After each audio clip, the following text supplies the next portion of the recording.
Mirjam. We also have, first of all, I must apologize on behalf of Abha, who had to leave. She had a previous commitment which she couldn't get out of, and she was not anticipating that we would really overshoot our time like this. So therefore, she just had to leave, and she had told me, but so I do apologize on her behalf. We also have a discussant who will put a few points on the presentations we've had right now. Sneha, Raghavan, please go ahead. And sorry.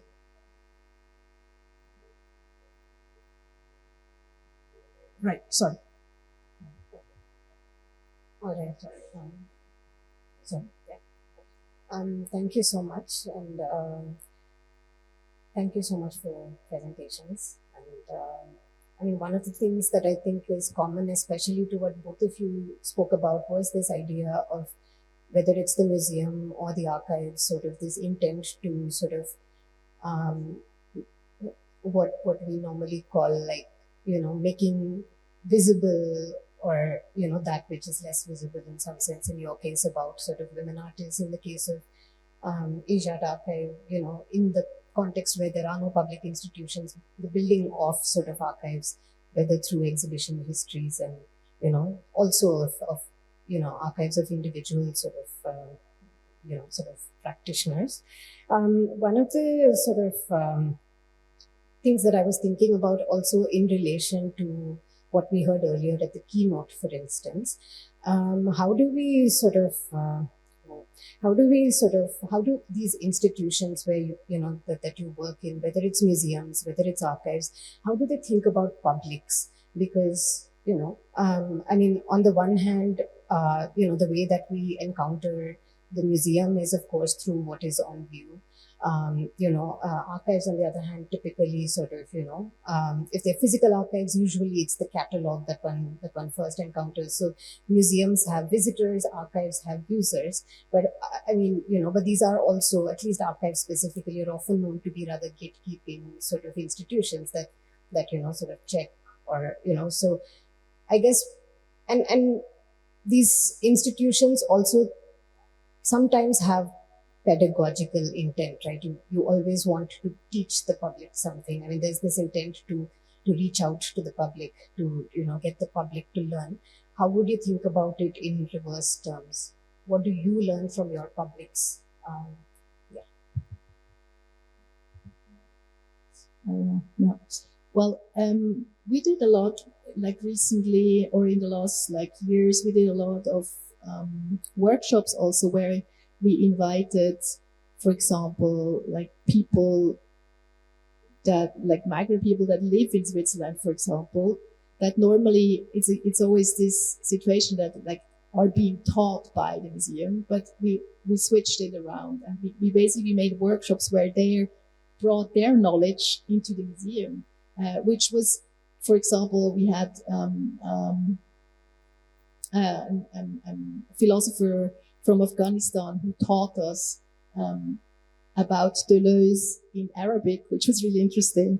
Or we had a fashion designer from Senegal who showed her way of working.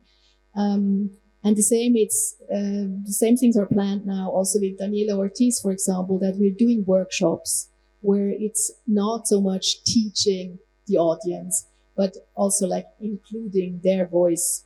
And this is, I think it's one of the most important approaches now in the museum, that we try to really open up and become a polyphonic institution, and not just have one history that is being told, but that we have plural voices. And this is also why we invite artists, for example, or people with another different background, to come to the museum and become part of this re-narrating history and the current situation. So I think it's very much not talking about or to the audience, but with the audience currently, what we're trying to do.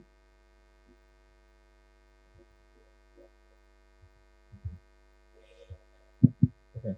Yeah, so rather than speaking about what the organization or institution can learn from the public, I guess maybe just to kind of return to the kind of the larger question of history. I guess one of the things that I was hoping to kind of make clear is that I think in our obsession with kind of on the artwork, kind of in absence or absent its context, we're kind of failing to kind of take into account the way that the public itself can define the way we think about the artwork, right? So that it's not just kind of like the artwork is self-contained or autonomous, but really its reception conditions the way that we understand it, right? And so we're always learning from the public, whether we know it or not. And I think that that's one of the things that I think exhibition histories remind us of, that artworks don't exist in the absence of context. They are always being received in certain ways and in certain conditions. May I just put something to, I come from not an art background, but a history background, so I'm a historian. And one of the things that we are really looking at, archives are so institutionally rooted. And I think a lot of the conversation becomes one of having who has access to the archives, who then works with the archives and curates things, which a historian does by writing books. Now, in history, definitely we should be dealing with this idea of where the archive is located. I mean, is there a greater dispersal of the archive in public memory, in public hands? Who then gets to talk about what that archive is beyond the institutions? So, first of all, of course, located in India, the idea that an institution opens up even to that extent to invite people in, have these different voices. But then what is the next step? Where is this huge, particularly in the context of a very diverse experience and history that we have, where is the archive located? Is it state institutions? Is it, I think those are issues that we will have to be dealing with, and we are dealing with them, I think. But it would be interesting to know if there are, those aspects that you've dealt with through institutions, etc., organizations. Yeah, so I mean, one way of understanding or answering your question is I think Asia Archive is an independent organization. It's received some funding from the Hong Kong government, but for the most part, it's privately funded. And part of the reason why, A was created, number one, there wasn't any such organization really devoted at the time of its founding, devoted to preserving the kind of the histories or the documentation of modern and contemporary art. Claire Sue, who's the co-founder, they had been a student at SOAS and had wanted to work on contemporary art of China, but realized that SOAS, because of the particular understanding of what Asian history was, or non-Western history was, it didn't include the 20th century. It wasn't part of that. That was outside history, right? Or Asian history anyway. So, that was part of the motivation, but also if it could succeed or kind of has been able to do what it could do, it's partly because there haven't been national organizations that were there that it had to compete with. There was nothing really that was there. I mean, I think since then, a success has been that there have now been multiple organizations, some founded by the governments of respective nations that have come to try to step in, but for the most part, it's still very, very slim pickings.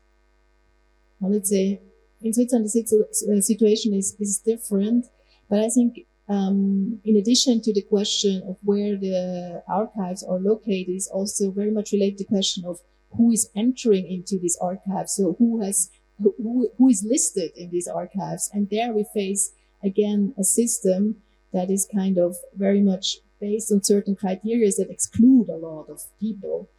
For example, let's say maybe the equivalent to the Asia Art Archive, which is a state-run institution in Switzerland. It's an archive that lists all, like gathers all like the invitations, the histories, like everything, like as you basically do.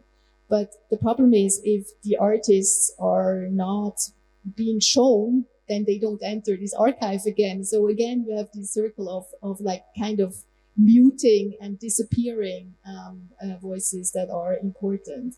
So I think this is a very crucial question, like how to basically question these systems of how knowledge is gathered and how archives are built, actually. Exactly. Was my question. Yes, thank you, please. Okay. Yes, we have. I think we, no, Sure. no, Thank please. you.